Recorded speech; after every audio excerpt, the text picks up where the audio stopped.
नमस्कार दोस्तों, TET exam fever में एक बार फिर से आपका स्वागत है।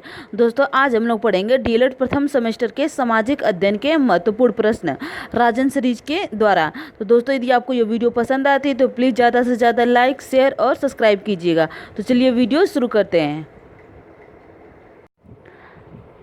आपका पहला प्रश्न है, अनिश्वरवाद क्या है? तो अनिश्वरवाद बौद्ध धर्म एवं जैन धर्मों में समानता बताता है। चलिए अगला प्रश्न देखते हैं। किन्हीं दो नदी घाटी सभ्यताओं के नाम बताइए। तो दो नदी घाटी सभ्यताओं के नाम आपके, पहला है सिंधु घाटी सभ्यता, दूसरा मेसोपोटामिया सभ्यता। दोस्तों जो सिंधु घाटी सभ्यता है ये रावी नदी किनारे स्थित है, और जो मेसोपोटामिया है ये एक कृषि प्रधान सभ्यता थी। चलिए आगे देखते हैं। हड़प्पा सभ्यता, हड़प्पा की खुदाई के जनक हैं। तो हड़प्पा की खुदाई के जनक दयाराम साहनी हैं। चलिए आगे देखते हैं। मेसोपोटामिया का अर्थ बताइए। तो मेसोपोटामिया दो शब्दों मेसो और पोटामिया से मिलकर बना है। मेसो का अर्थ बीच तथा पोटामिया का अर्थ है नदी, अर्थात दो नदियों के बीच के क्षेत्र को मेसोपोटामिया कहा जाता है। चलिए अगला प्रश्न देखते हैं। मेसोपोटामिया की सभ्यता का विकास किन नदी की घाटी में हुआ था? तो दज्जला फरात की नदी घाटी में हुआ था। चलिए अगला प्रश्न देखते हैं। कुम्हार के चाक का प्रयोग किस सभ्यता से सबसे पहले किया गया था? कुम्हार के चाक का प्रयोग सबसे पहले मेसोपोटामिया सभ्यता के द्वारा किया गया था। चलिए अगला प्रश्न देखते हैं। मोहनजोदड़ो की खुदाई के जनक कौन है? तो मोहनजोदड़ो की खुदाई के जनक जॉन मार्शल तथा राखल दास बनर्जी हैं। चलिए अगला प्रश्न देखते हैं।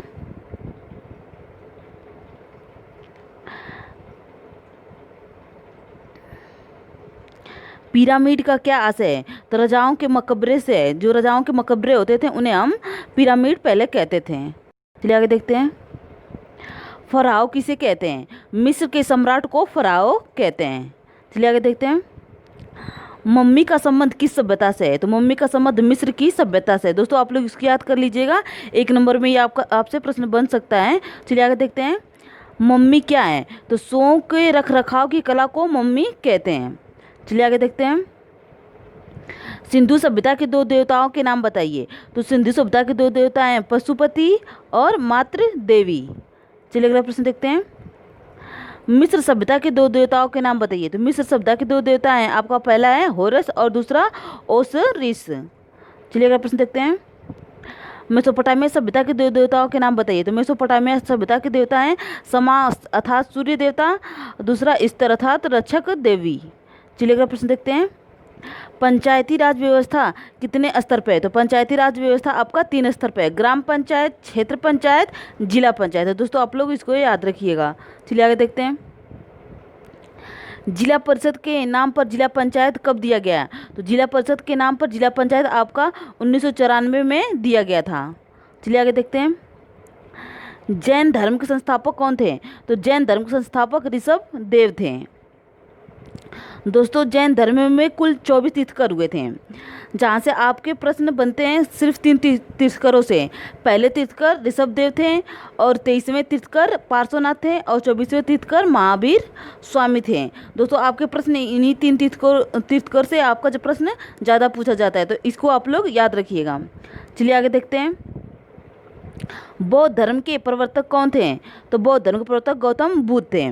गौतम बुद्ध का दोस्तों जन्म लुम्बिनी में हुआ था, और इनकी मृत्यु कुशीनगर में हुई थी। इनके पिता का नाम शुद्धोधन था, और इनकी माता का नाम महामाया था, और इनका पालन पोषण प्रजापति गौतमी ने, इनकी जो मौसी थी, उन्होंने किया था। क्योंकि गौतम बुद्ध के जब जन्म हुआ था तो जन्म के बाद उनकी तुरंत माता का देहांत हो गया, इसलिए इनका पालन पोषण इनकी मौसी प्रजापति गौतमी ने की थी।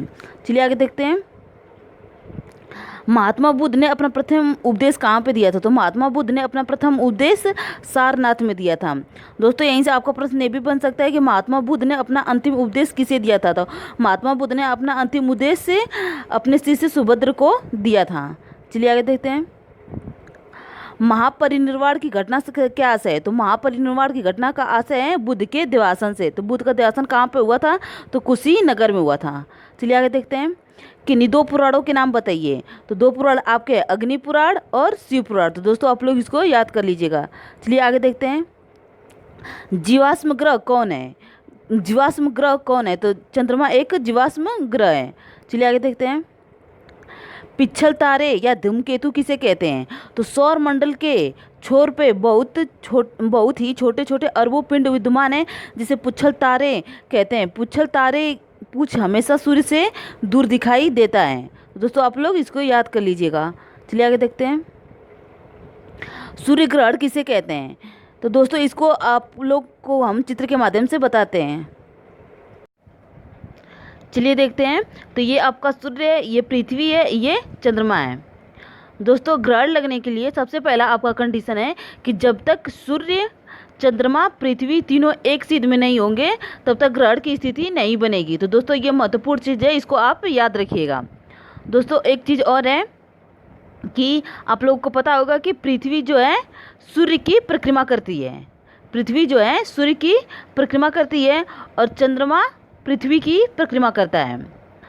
अर्थात दोस्तों जो सूर्य है ये अपने नियत स्थान पे केंद्रित रहता, नियत स्थान पे अपने रहता है। ये अपना स्थान परिवर्तन नहीं करता है। यदि स्थान बदलता है तो कौन? पृथ्वी बदलती है और चंद्रमा बदलती है। तो चलिए देखते हैं हम लोग। पहले देखते हैं चंद्र ग्रहण कैसे लगता है। तो चंद्र ग्रहण दोस्तों सूर्य और चंद्रमा के बीच जब पृथ्वी आ जाती है तो आपका क्या लगता है? चंद्र ग्रहण लगता है। चंद्र ग्रहण कब लगता है? तो चंद्र ग्रहण हमेशा आपका पूर्णिमा के दिन लगता है। तो दोस्तों आप लोग इसको याद रखिएगा कि चंद्र ग्रहण कब लगता है? तो चंद्र ग्रहण पूर्णिमा के दिन लगता है। और किसके किसके बीच में? सूर्य और चंद्रमा के बीच में जब पृथ्वी आ जाती है तब चंद्र ग्रहण लगता है। तो चलिए आगे देखते हैं। और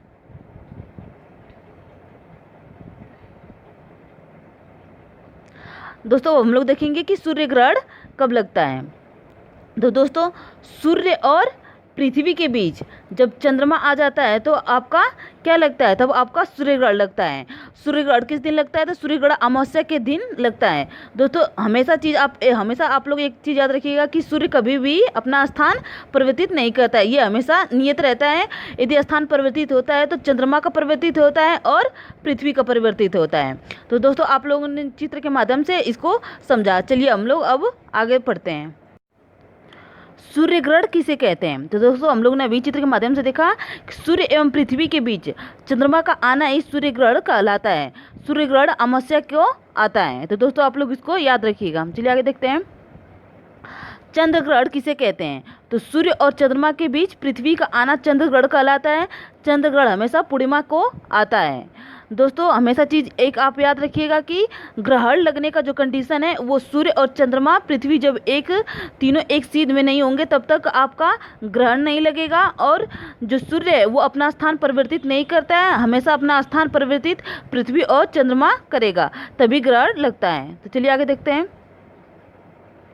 अंतर्राष्ट्रीय तिथि रेखा किसे कहते हैं? तो 180 डिग्री देशांतर को अंतर्राष्ट्रीय तिथि रेखा कहते हैं, क्योंकि 180 डिग्री देशांतर रेखा का उपयोग तिथि निर्धारण में किया जाता है।